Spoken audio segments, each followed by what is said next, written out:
Welcome to the Everyday English Podcast. Learn with me daily, improve constantly.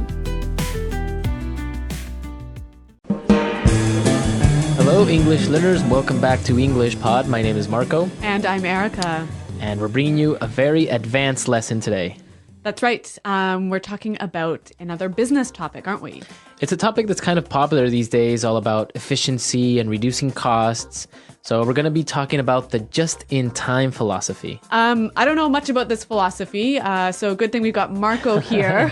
Well, what we are going to be looking at is not really in-depth. We're just going to be looking at some basic points of what a just-in-time philosophy would be like in a company. Mm-hmm. But what we're really going to be looking at is the language to do with this philosophy, right? Exactly. We're going to be looking at some technical terms and some other useful phrases that you can use when you are talking in a business setting.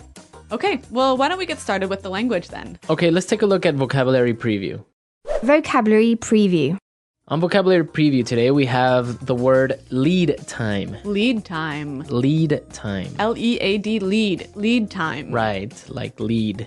This is something that factories usually would use. Yep. Yeah, I guess lead time is the time in between point A and point B on a production schedule, right? Right. So you could have, for example, production lead time. So that's the time between when you make an order and when the product is finished. Exactly. And you could also have delivery lead time. So the time between when you place an order and when the product gets delivered to you. So depending on the companies, you have different lead times. Some are 3 days, other are 5 days, other are 45 days.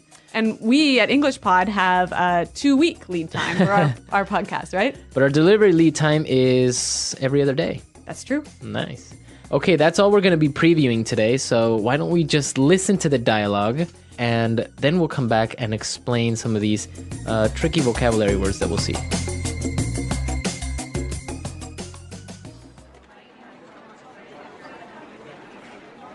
I called this meeting today in order to discuss our manufacturing plan. As I'm sure you're all aware, with the credit crunch and the global financial crisis, we're obligated to look for more cost-efficient ways of producing our goods. We don't want to have to be looking at redundancies, so we've outlined a brief plan to implement the just-in-time philosophy. We have 2 basic points that we want to focus on. First of all, we want to reduce our lead time. Why would we want to do that? I think this is not an area that really needs to be worked on. Well, we want to reduce production and delivery lead times for better overall efficiency. Right. Production lead times can be reduced by moving workstations closer together, reducing queue length, like, for example, reducing the number of jobs waiting to be processed at a given machine, and improving the coordination and cooperation between successive processes. Delivery lead times can be reduced through close cooperation with suppliers, possibly by inducing suppliers to locate closer to the factory or working with a faster shipping company. I see. That makes sense. The second point is that we want to require supplier quality assurance and implement a zero defects quality program. We currently have far too many errors that lead to defective items, and therefore, they must be eliminated. A quality control at the source program must be implemented to give workers personal responsibility for the quality of the work they do and the authority to stop production when something goes wrong. I'm with you on this one. It's essential that we reduce these errors. We've got to force our suppliers to reduce their mistakes. Exactly. Well, let's look at how we're going to put this plan into action. First,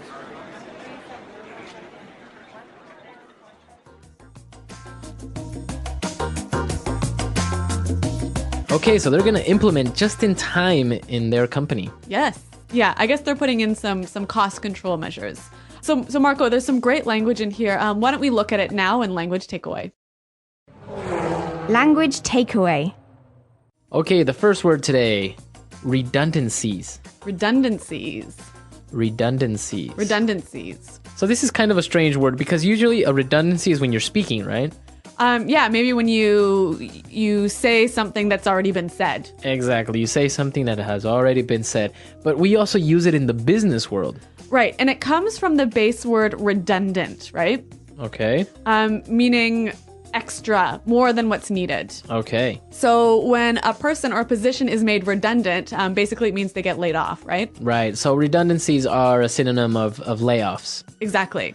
Okay. Yep. All right, let's take a look at our next word. Workstations. Workstations. Workstations. Workstations. So workstation could be anything from your desk, Yeah, or maybe a workbench, a workbench. or even a place on a production line. Right, so you're a certain machine or something like Yeah, that. so basically a workstation is the area where you work. Okay, so you can say, can we get a new workstation for the new team member? Or I could say, I want to move my workstation closer to my employees. All right, so workstation. Okay, let's take a look at our next word. At a given machine. At a given machine. At a given. At a given.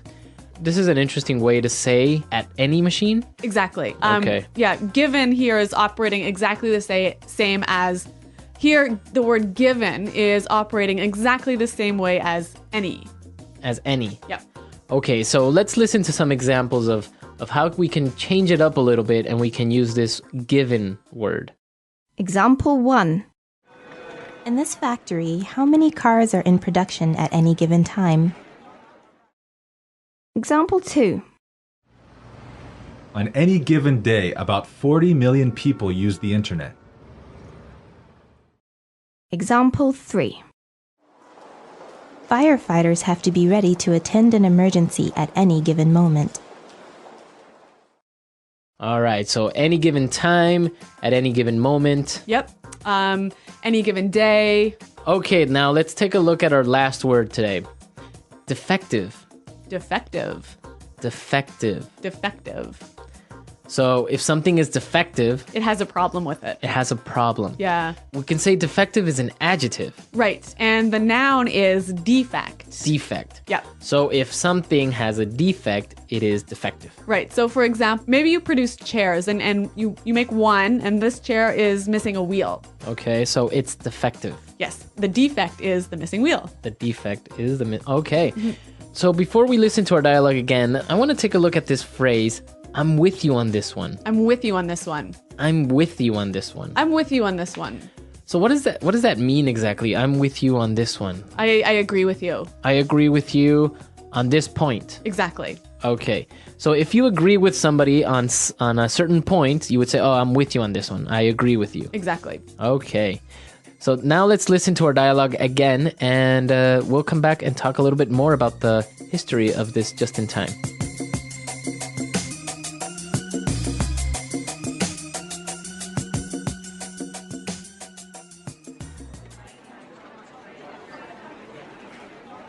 I called this meeting today in order to discuss our manufacturing plan. As I'm sure you're all aware, with the credit crunch and the global financial crisis, we're obligated to look for more cost-efficient ways of producing our goods.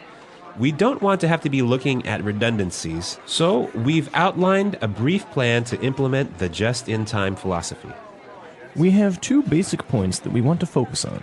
First of all, we want to reduce our lead time. Why would we want to do that? I think this is not an area that really needs to be worked on. Well, we want to reduce production and delivery lead times for better overall efficiency. Right. Production lead times can be reduced by moving workstations closer together, reducing queue length, like, for example, reducing the number of jobs waiting to be processed at a given machine, and improving the coordination and cooperation between successive processes. Delivery lead times can be reduced through close cooperation with suppliers, possibly by inducing suppliers to locate closer to the factory or working with a faster shipping company. I see. That makes sense. The second point is that we want to require supplier quality assurance and implement a zero defects quality program. We currently have far too many errors that lead to defective items, and therefore, they must be eliminated. A quality control at the source program must be implemented to give workers personal responsibility for the quality of the work they do, and the authority to stop production when something goes wrong. I'm with you on this one. It's essential that we reduce these errors. We've got to force our suppliers to reduce their mistakes. Exactly. Well, let's look at how we're going to put this plan into action. First,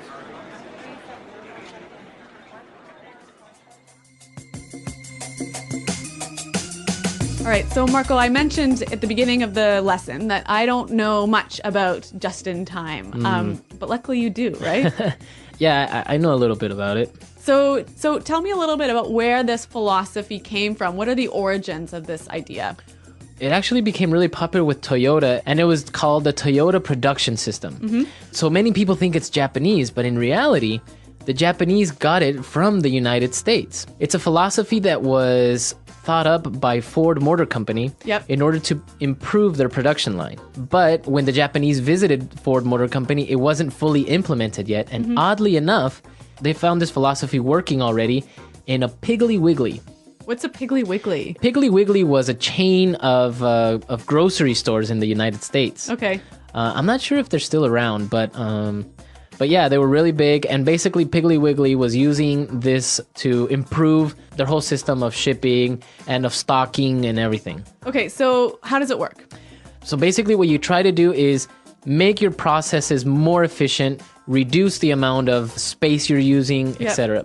And this was really important for Japanese because, of course, they don't have that much space in Japan to have this huge warehouses like in other countries. So what you're saying is they're producing goods just for the time they need it, right? Exactly. So trying to not be overstocked. Yeah. Or have like a long lead time or something. Long lead times where you have to keep something like in a warehouse. Yeah. Exactly. Yeah. So that's why it's so efficient. And also it's about improving the efficiency between processes. So what's sometimes called a bottleneck. You can have really good processes in the beginning, but in the end, maybe you have only one workstation that's taking all these orders and everything gets bottled up and it causes delays. Slow, yeah. So in the dialogue, they want to implement the just-in-time strategy as a way of avoiding redundancies. But it sounds to me like actually this might cause redundancies sometimes. Well, yeah, sometimes it does. Sometimes when you make workstations more efficient or when you make all your processes work more fluidly, sometimes inevitably you will have to lay off some people that are redundant. Okay. Have you ever worked in a company where they've implemented just in time? No, actually, I've never really worked at a place where this philosophy was working, but I did used to work at a place where we had Six Sigma, which is a little bit similar. Yeah. Well, I guess we'll need a lesson on Six Sigma in the future. Yeah, we'll see if we come out with Six Sigma and what it means, and it's kind of interesting, but we want to hear what you think. Yes. Have you guys worked in a place where they use just in time? Exactly. Or if you have any quality control measures, or how does your company avoid having defective items or defective services? So visit our website, englishpod.com, and Marco and I are always around to respond to your comments and answer your questions. Exactly. So until then, it's goodbye. Bye.